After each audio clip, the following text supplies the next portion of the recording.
Hello, welcome to Educational Specifications Virtual Workshop Number 1 for Alamogordo Public Schools, Chaparral Middle School, Replacement.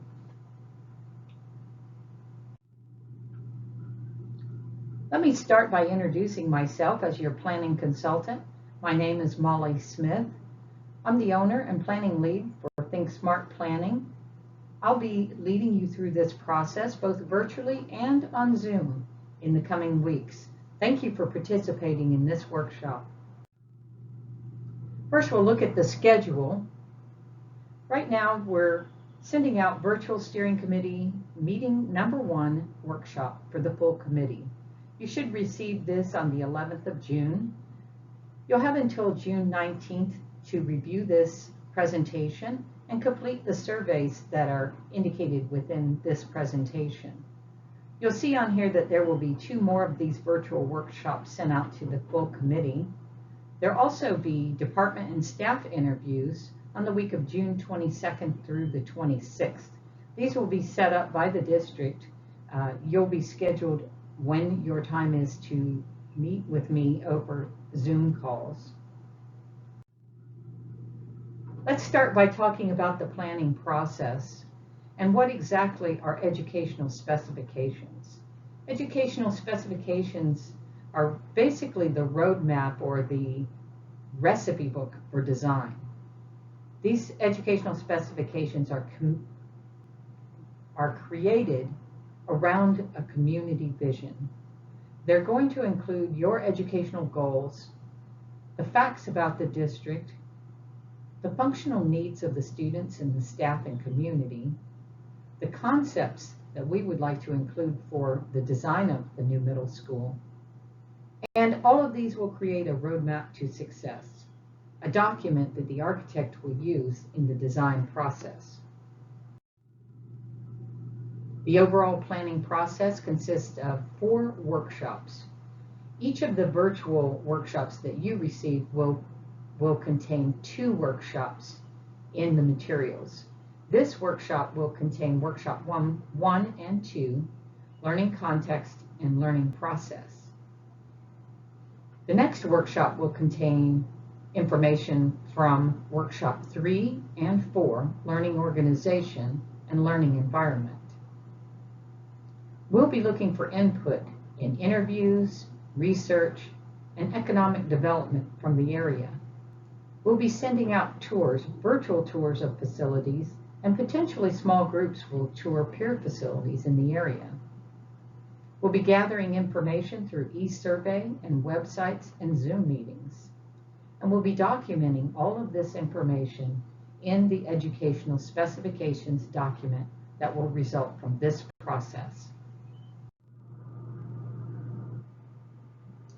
The overall process for educational specifications involves steering committee work. Our steering committee will look to incorporate community input, research of peers, best practices, prior work, all culminating in the teaching and learning plan.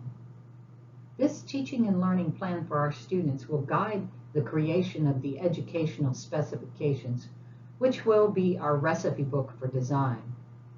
This recipe book for design will ultimately lead to the environment for learning for our students. Presentation number 1, Trends in Teaching and Learning. Rethinking Education and Environments to Empower Modern Learners. Credit Dr. Jamie Dial, Park Hill School District, and Michelle Chauvy, Hollis and Mirror.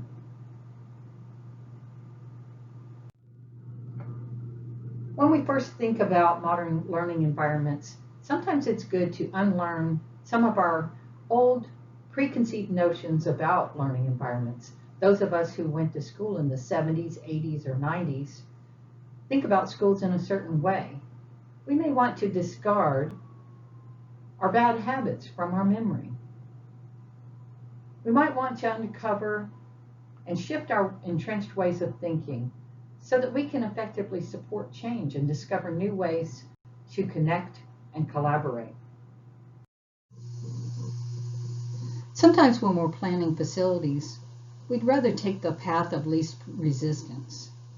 Sometimes that means just redesigning schools the way we went to school and not thinking about what our students might need for the challenges they have in the future. Some of our students will be working in the future in careers that aren't even created yet. And so we really need to think about what are the skills they need to take with them into the modern world. What this means is that great intentions are sometimes only that. And in the face of challenge, fight or flight kicks in. Old habits are hard to break, but we'll be able to do that as we move forward. We want to think about a pedagogical shift.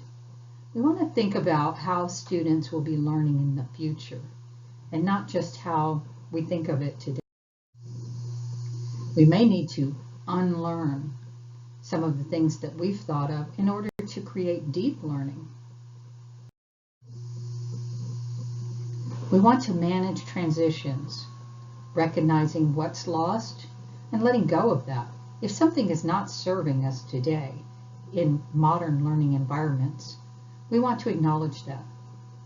We also want to acknowledge that there may be some discomfort or uncertainty and identify that for a transformation. And look at new beginnings, creating opportunities for new efforts.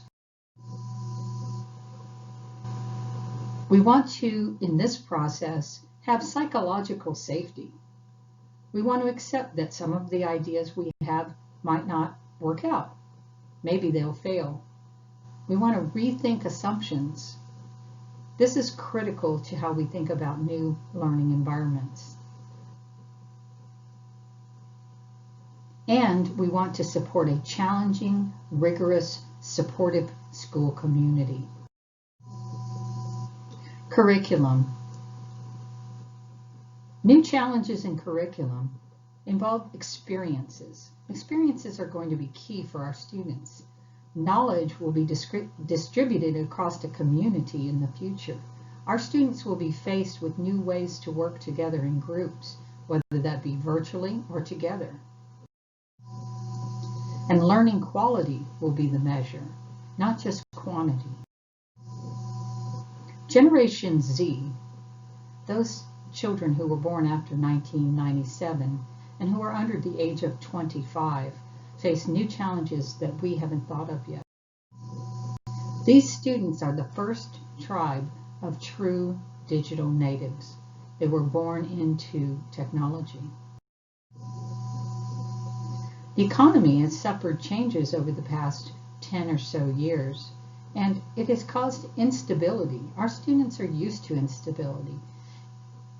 They have had a drive to be nimble, to find new ways to earn a living. Maybe some of our teens have earned a living in the new gig economy. 70% of our teens are now working entrepreneurial jobs. 60% of teens expect to have multiple careers by the time they're 30. 47% of teens say they're an expert at something.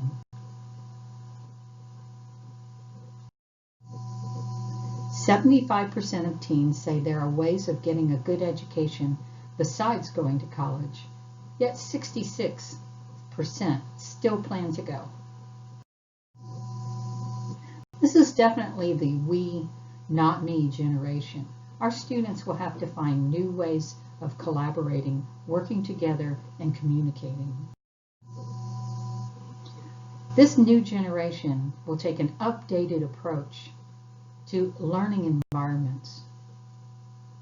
Our students will need the tools in their learning environment to support these new skills. Some of the learning trends that we've seen across the country will be presented here. First, student-driven learning. Students will be more responsible for their own learning and will need the supportive environments to do so. Learning levels will be fluid. Students will drive their own pacing. Student environments allow choice and adaptability. Here you can see in the picture that the students have many tools available to them, from meeting tables, whiteboards, places to sit with laptops, plugs to plug in devices, and lots of visual supervision from the teachers nearby. Teachers in this student-driven learning model act as the guide on the side, not the sage on the stage. Learning environments are becoming resource-rich, and lots of tools are becoming accessible. Here you can see mobile furnishings, lots of technology, natural light, and a variety of surfaces and textures. Students will need spaces that are safe to fail, to create and tinker. Much like a workshop environment, these environments will give students tools they need to pursue individual projects, such as technology, infrastructure that's movable, furnishings that are mobile, natural light, durable surfaces for messy projects, and lots of collaboration space. Another learning trend is knowledge distribution.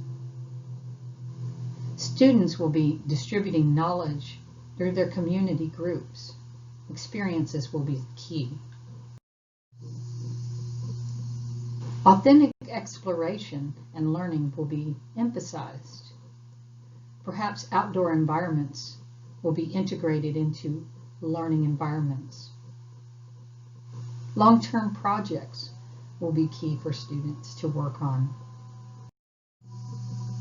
And community will be more important than ever. Some of our new schools will include medical facilities for routine medical checks and community support. Sporting facilities, of course, as always. Music and fine arts. So what are the skills that our students need for the 21st century? Many of our educators across the country talk about skills over content. The four C's are often mentioned. Communication, which is sharing thoughts and questions, ideas and solutions. Collaboration, working together to reach a goal. Putting talent, expertise, and smarts to work.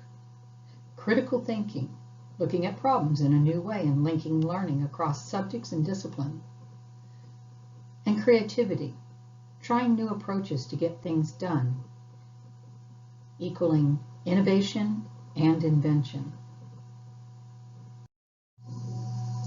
Future-ready skills are often discussed in our learning communities as well. These are the skills our students need to take with them into their future working environment. Importantly, these are leadership, entrepreneurship, communication, digital literacy, global citizenship, problem solving, team working, and emotional intelligence. Students will need choice for their voice. What this means is that a variety of assessment situations will arise for students. Our teaching staff will want to assess students through a variety of ways: presentation, artwork, displaying projects, students giving lectures, singing, many different ways for students to show their voice. This true digital native generation is the most connected, educated, and sophisticated generation in history. They don't just represent the future, they're creating it.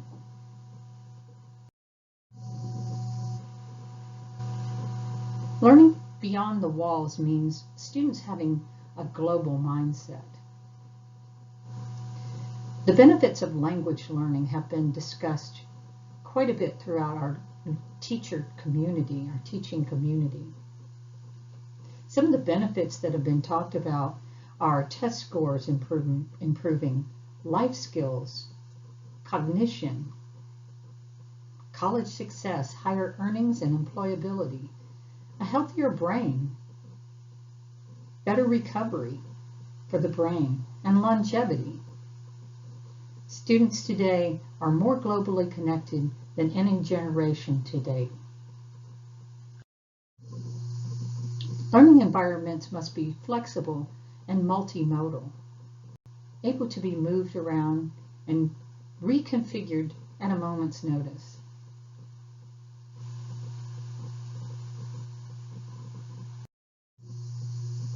Another learning trend is adaptability. Our curriculum is relevant but changing daily, and we need learning environments that adapt to that. Self-assessment is used daily for student-driven course corrections and modifications, and adaptable teaching and learning environments will be needed to support this. In the picture on the right, you can see that the instructional staff has a variety of arrangements they can choose from on a daily basis, depending on how they want to arrange their day. Students can work individually or as a group with the teacher. The glass doors can be closed for a closed teaching environment, or they can be open to allow more flexibility and movement for the students. Adaptable and personalized environments will be key to students' personal success. Our learning environments need to be empowering and nimble. Students need to be able to control the technology and take charge of their learning.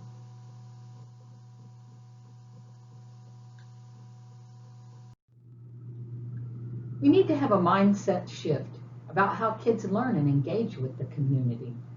It's important to think outside of our building, incorporating the assets that we have as part of our community and larger world around us.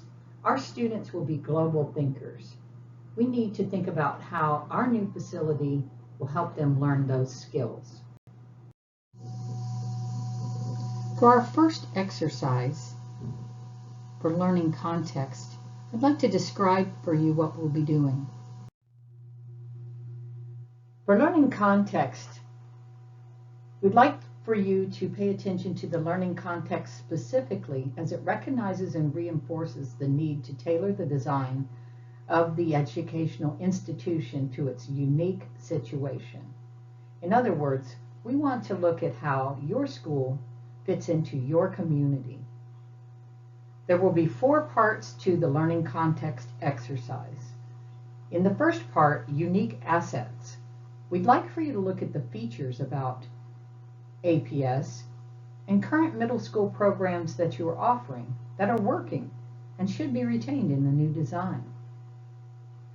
We'd also like for you to look at the challenges, the features at APS and the current middle school that are not working and should be fixed, keeping in mind that we'll be looking at a new site for our facility. So fixing old buildings is not really going to be a priority, other than creating new buildings that work better in the future. We'd also like for you to look at the opportunities. What features cannot be taken advantage of in the way our current middle school is operating, is configured, or operating today? And then finally, we'd like for you to discuss culture. The features that are unique to Alamogordo Public Schools, Alamogordo, and the middle school age group that we can incorporate into the new design. What we'd like you to do is to copy the link below and paste it into your browser to go to the SurveyMonkey survey for exercise number 1 for Learning Context Survey. Come back to this slide when you're done to continue on. Learning process, introduction and video. Next, we'll be looking at the learning process for students. We'll be looking at curriculum, we'll be looking at instruction, and we'll be looking at assessment during this phase of our workshop. The next slide will have a video that we'd like for you to watch in preparation for this exercise. The video, Sir Ken Robinson, Bring on the Learning Revolution, can be accessed with the web address shown at the bottom of your screen. Copy that address and paste it into your browser to watch the video. Come back to this slide when you're done.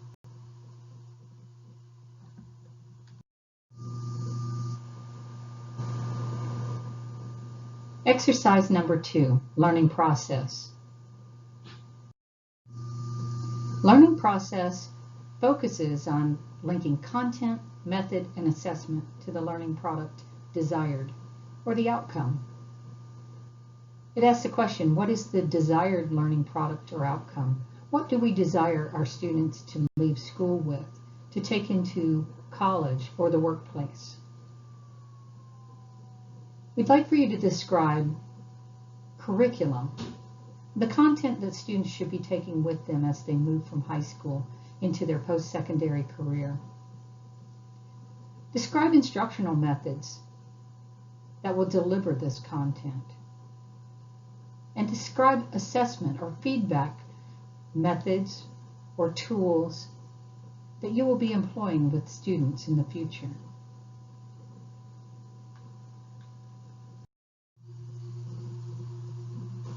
For exercise 2, learning process survey, we'd like for you to copy the web address at the bottom of the screen into your browser and go to the SurveyMonkey survey.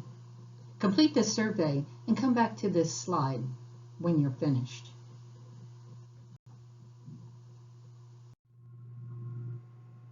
And this concludes workshop number 1. Thank you for participating. I'm Molly Smith from Think Smart Planning. If you have questions, please copy my email address below and send them to me, and I'll try to answer you as quickly as possible. Thank you.